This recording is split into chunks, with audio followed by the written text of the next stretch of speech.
Hey guys, wanted to address this because I've already had about 12 people contact me, send me some stuff regarding the fact that Coca Cola has purchased Mojo Kombucha outright as a company.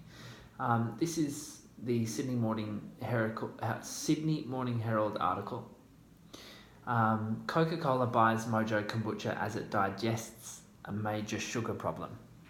What started with a husband and wife experimenting with blobs of bacteria and yeast in their back shed has grown into the newest arm of the Coca Cola company, with the global beverages giant buying the Adelaide makers of Mojo Kombucha for an undisclosed sum. The two companies hope to use Coca Cola's reach and expertise to supercharge Mojo's sales of the increasingly popular drink, while also diversifying Coca Cola's portfolio as consumers turn away from its core range of high sugar products. Let's focus on that for a second. So Coca Cola is one of those companies who have clearly been struggling with the awakening of the world, or the Western world currently, to the damaging effects of the majority of its products. Coke, I don't know what else they own. I know they own Mount Franklin water. That's obviously not causing too much damage. But the soft drink ranges that they own have been contributing in a large way to the current health crisis that we've seen, alongside a plethora of other factors and foods, which have also been contributing. The fact that Coca-Cola have recognised that over the past sort of 2 years or so, they brought out that commercial with the running exercise or something saying that all calories are sort of the same. Coca-Cola contributes the same as all other calories, blah, blah, blah. It represents a shifting tide, a shifting perspective and a shifting consumer demand in the market. It represents a widespread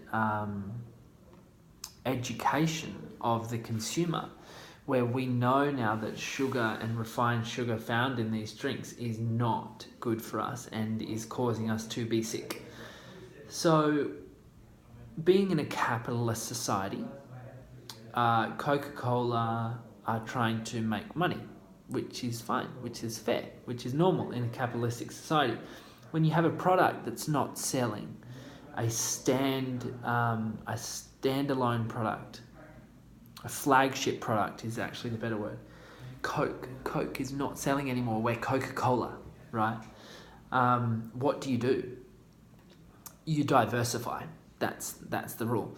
And you diversify by purchasing things or inventing things that are on trend right now. And kombucha is one of them. And Mojo Kombucha have been producing a fantastic product, South Australian, for a very long time, since, was it 2010 or something like that? 2009 it started. Anthony and Sarah Crabb started the organic and raw trading company in 2009 after several years of experimentation, making the kombucha in their back shed, selling first at farmers markets and health food shops. That's what I can relate to. This is how I started. So before Coke, their range of Mojo drinks were stocked at retailers including Woolies, IGA, with an annual turnover of between $5 and $7 million a year. Look, that's a fantastic achievement for Mojo Beverages to actually establish themselves in what was typically a very resistant market. People didn't know what kombucha was. They thought it was a mushroom. They didn't like the taste. They didn't blah, blah, blah. But, credit to Anthony and, Andrew, my good friend at Mojo, and Adelaide and the whole crew there. They stuck to their guns and actually didn't compromise the product. They came up with new innovative sort of looks and a couple of different flavors, but they really stuck to it. And they, in my mind, they enhanced the product by ensuring a certain amount of probiotics in it and controlling the strains and things like that. So they've done an incredible job. So now we come to the next part. So this is just continuing the article. Kombucha is one of the fastest growing categories in the soft drink business in Australia. And Mojo, which was crafted, created and nurtured by Anthony for all these years, is one of the leading brands. I would say it's actually the leading brand. That's, pretty clear, I think. And this was coming from the Coca Cola Australia president, Vamsi Mohan, I think his name is. So we think it fits beautifully into our portfolio and will add to our growth. And growth is kind of the key word there. For Coca-Cola as a business to stay in business, to stay relevant in some sort of way, they have to adapt.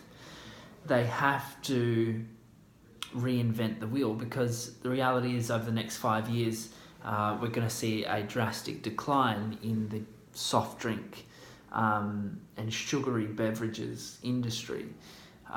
It's toxic to the environment, it's toxic to the human body, whereas, this shift towards kombuchas and kefas and other fermented drinks is a very positive one, and they are simply trying to get on that bandwagon. There is no doubt that Coca-Cola as a company have contributed negatively to the health of the world.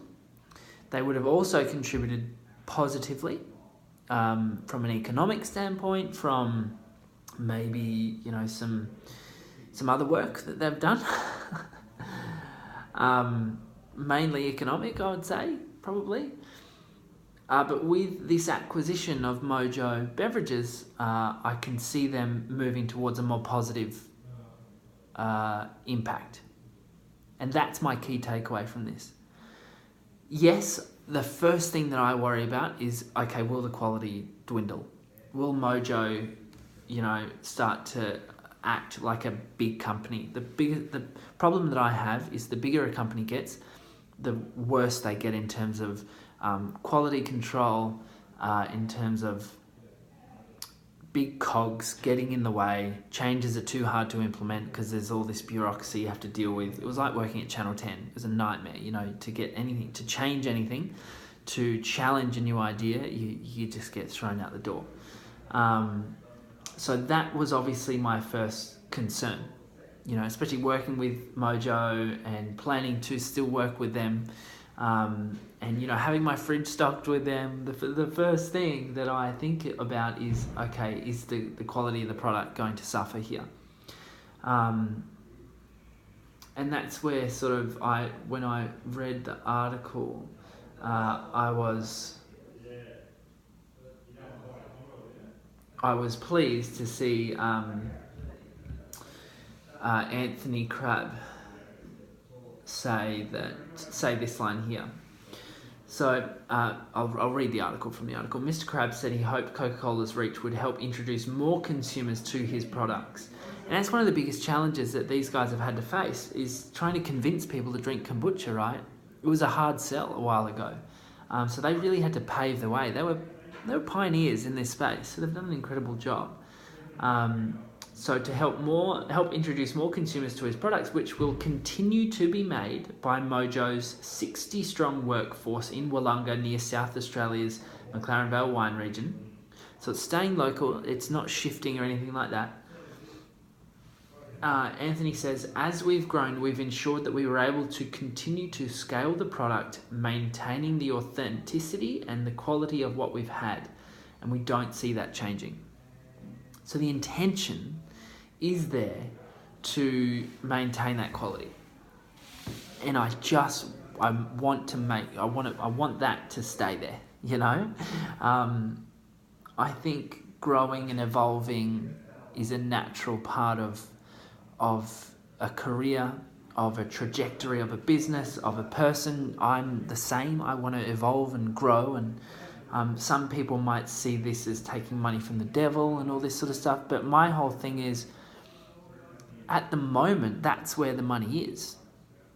Coke has a huge amount of money, and that money could be used to boost the prevalence of something like kombucha on our shelves, and maybe start to get kids and young people and just everyday people to actually consume more probiotic beverages as opposed to soft drink. Imagine a Mojo Kombucha ad with a Coke budget. What an ad you could make. I've been wanting to make that ad for ages, but how do you do it on $5,000? You need 500 grand to make an ad to that scale. And I think about the effectiveness of that and the change, the ripple effect that could have. And I think, well, look, maybe it is worth taking money from an industry that has profited off selling products that are not so good for us and putting it into products that are good for us and really driving the market that way from within. Because, we as consumers have driven this and now the industry is responding, which is great. It's really important. So my take home with this is that I'm not too worried. I think it's a big, bold move by one of the leading sort of beverage companies in the world, Coke. And I think that it represents a shifting tide in the world, really, guys, because awareness is finally coming. If you just look at it, the Mojo Kombucha range contains between 6 and 9.4 grams of sugar per 330 milliliter bottle, 1.5 to 2.5 teaspoons, compared to 40 grams, so up to 4 times more, in a 375 milliliter can of classic Coke. And don't forget that Mojo comes fermented as well and with probiotics. These companies are going to, this is the reality, these companies are going to make their own versions of these products anyway, soon. They would have to, otherwise they'd be left behind. So purchasing Mojo ensures a quality control. It ensures a direct, sort of safe entrance into the market with people who know what they're doing. And it also, I think, it's like a nod of respect by Coke to the health industry, and saying, okay, you guys know what you're doing. You've crafted out a big sort of market here, and we want a part of that. And that's normal for any business to do. So that's my take on it. I'm feeling pretty positive about it. I think it's a big move, of course, and it's it might ruffle a few feathers, and that's fine. But yeah, I personally am still very happy to promote and enjoy Mojo Kombucha, especially the cola flavour. Funnily enough, that's my favourite flavour. So a lot of you guys have been asking for my opinion on this. I just wanted to share it with you. I hope you have a cracking weekend. I will see you guys soon. We've got a whole bunch of stuff coming up soon. The Gut Summit, Mandy Microbe's Big Gut Adventure, my new kids book coming out soon, the Broccoli Roast, the podcast, the ongoing podcast, and a whole bunch of new video stuff coming, which I'm super excited about. See, that's me growing and evolving. And if Coke wanted to give me 100 grand it costs a lot more than that to buy my business. But, if I had to take some money from the devil to grow, maybe I would, because I know I can do a lot of positive impact with money. What do you guys think? I would love to hear what you guys think. Let me know on socials. Comment below on the video. Share this and post your thoughts. What do you guys think? I'd love to know. See you guys.